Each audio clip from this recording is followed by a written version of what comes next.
Putang inang palabas to. Galing mo, Zia.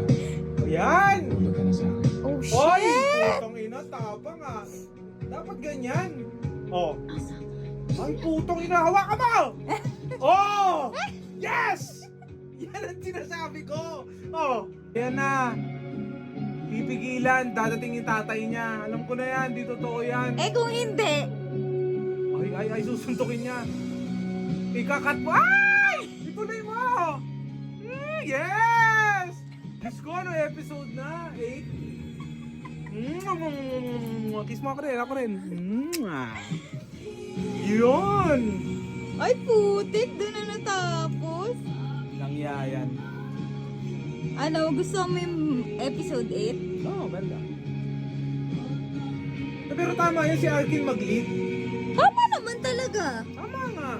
Eh kasi kita mo, inag-aalala lang naman si Bia sa kanya. Ngayon, para wala nang paligoy-ligoy pa, di ba siya na yung mag-ano, ang dapat mangyari. Oh, nakis niya na.